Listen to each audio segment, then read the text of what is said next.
Excellences, permettez-moi, au nom du gouvernement de la République islamique d'Iran, de remercier les organisateurs de la 42e session de la conférence de la FAO et leur exprimer toute notre reconnaissance ainsi que pour les mesures prises dans le cadre de la pandémie de la Covid-19. Et c'est avec plaisir que de participer à la conférence sur les changements des systèmes agroalimentaires de la stratégie à l'action. Les perturbations causées par la crise de la Covid-19 ont souligné nombre de fragilités des systèmes alimentaires actuels. Les profondes conséquences de cette crise rendent le fonctionnement des chaînes de valeur alimentaire et le flux des produits agricoles, de la production à la transformation, le packaging, le transport, le marketing, la consommation en proie à de nombreux défis. Alors que les communautés vulnérables ont un accès à une alimentation saine, nutritive et à prix abordable, plus difficile, ainsi que la survie des PME, le maintien des revenus durables. Tout cela est essentiel pour la sécurité alimentaire et la nutrition et fait partie du défi. La crise a montré que de nombreux maillons du système alimentaire ont pour potentiel de réagir rapidement. De nombreuses entreprises ont été obligées d'utiliser d'autres canaux plutôt que d'utiliser les approches habituelles, créer de nouveaux marchés locaux plus nombreux, de dépendre davantage sur l'innovation pour lutter contre les perturbations futures et de planifier et investir dans les ressources humaines. Les données suggèrent l'importance des systèmes alimentaires dans la réalisation du développement durable, parce que ces systèmes sont liés à la sécurité alimentaire, à la nutrition, à la santé humaine, à la vie des écosystèmes, au changement climatique et à la justice sociale. Ce qu'il faut examiner ici, c'est la convergence des politiques relatives aux systèmes agroalimentaires et les objectifs de développement durable à l'horizon 2030.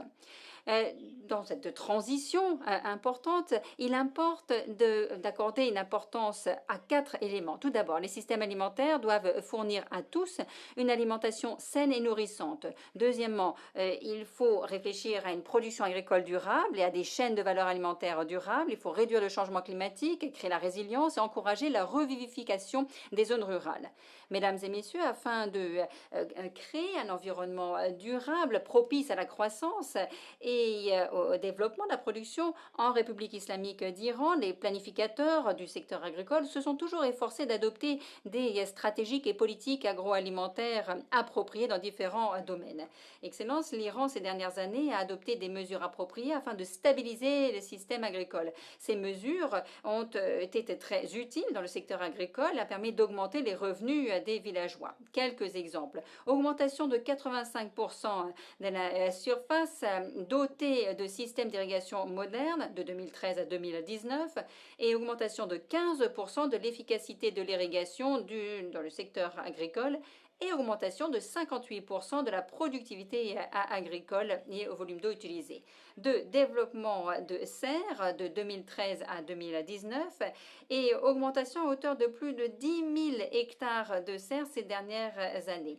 Troisièmement, production et distribution de semences résistantes à la sécheresse.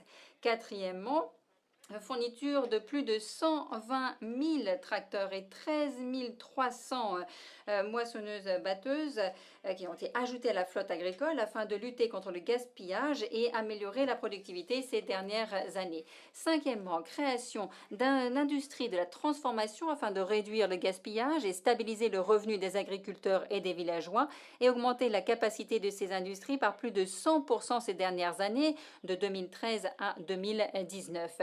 Et amélioration des capacités d'entreposage frigorifique des produits agricoles pour passer de 765 000 tonnes à 3,4 millions de tonnes.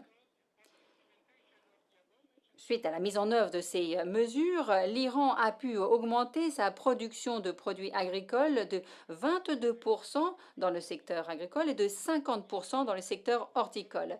Ce résultat est le résultat de la réduction, simultanément de la réduction des zones cultivées et de l'amélioration de la productivité par hectare. Et pour finir, je remercie les organisateurs de la conférence. Merci à tous et bonne chance.